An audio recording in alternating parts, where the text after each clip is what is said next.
Welcome back to Air Talk on LAist 89.3 and the LAist app.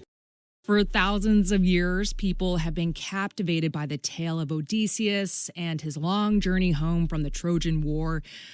Nolan joins a long list of artists who've retold the story. And that brings us to our question today. What makes ancient epics like the Odyssey so timeless and perfect for adaptation? Joining us now is Monica Serino, professor of classics at the University of New Mexico. Her work focuses on how the ancient world is adapted in film, television, and popular culture. And we also want to hear from you. Do you have a favorite adaptation of a Greek or Roman epic? Maybe it's Percy Jackson, the Percy Jackson series and movie. Hadestown, the Broadway hit turned film. The Return, starring Ray Fiennes. There are so many.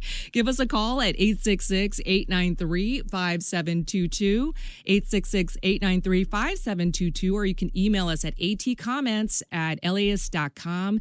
Please include your first name and the neighborhood that you are from. Monica, I want to start with you. Why do you think we're still telling versions of the Odyssey nearly 3,000 years later? What is at the center of this story that continues to draw in audiences? Hey, good morning. It's great to be here in LA this morning. I'm here with you guys. Oh, nice. Yeah, that's just a great question, and one that just makes me so happy that that Christopher Nolan is making all this money. Not only is that good for him, but I think that's good for business. It's good for those of us in the classics business because, as you know, the humanities are under threat everywhere, and these conversations about what to do, in colleges and should we still be teaching these subjects and so forth. And, $600 million today will tell you, we should still be teaching these subjects. So, what's enduring about them is that they are fascinating. They are interesting. The story of Odysseus, in particular, among the many, many stories that can be told from the ancient world and continue to be told in TV series, in movies like Nolan's film, in video games, in novels. The great popularity of novels set in the ancient world is something that's having a mini renaissance right now. So these stories are perpetually and constantly fascinating to audiences, and those audiences can be of any age, but lucky for us who are college professors, there are plenty of young people that are interested in these stories, and I can tell you with a little bit of pride, and I hope my colleague Alex has the same good news to report, that our courses for the fall in the study of the ancient world, including the Greek language and Greek civilization, are absolutely full to the brim for this year. So I am absolutely delighted that Christopher Nolan took this on. And sure, there's lots of criticisms. And, if somebody gave me a couple $100 million to make a movie, maybe my movie would look a little different than Christopher Nolan's.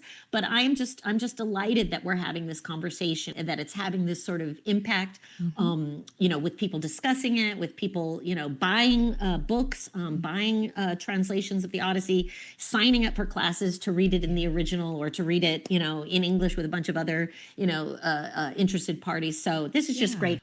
Well, I need to ask you about another adaptation that I had not heard of, but we have a listener, Julia from West Hollywood, who says her favorite Odyssey adaptation is the SpongeBob SquarePants movie. I know you use Oh Brother, Where Art Thou to teach your students. What about the SpongeBob SquarePants movie?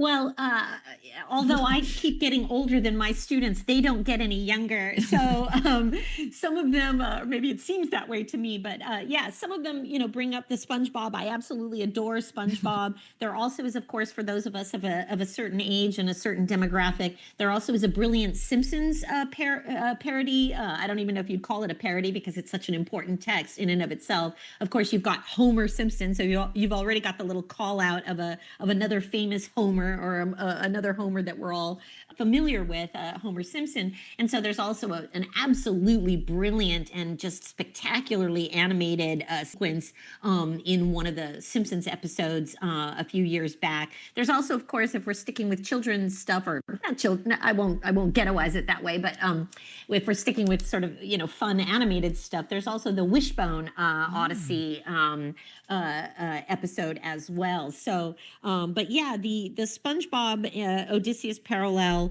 I think not only is, as your caller mentions, taking over the internet right now and people are talking about it, but it also highlights a really salient fact about the Odyssey, which is that pretty much almost any movie that shows, a hero, on a journey, which is, of course, pretty much every movie, is going to have some parallels to the Odyssey in some way. And because the Odyssey, Homer's Odyssey, is so diverse in its presentation of genres, there are so many ways that you can draw those parallels. But yeah, SpongeBob, I think, as an aquatic context, I think lends itself really well to the Odyssey parallels, because we've got a King Neptune, which parallels to Poseidon. We've got, the Princess Mindy, who is like Athena and so forth. We've got a Cyclops, episode as well, that's living in Shell City. So yeah, I encourage everybody to reach out and try and access the SpongeBob movie, because it will help you understand where Nolan is coming from. I am sure Christopher Nolan saw it. Very exciting to hear how Hollywood film is opening up these new realms for people. I'm Josie Huang, in for Larry Mantle. We're going out on the soundtrack of Oh Brother, Where Art Thou? Hail to old Kentucky, the plains where high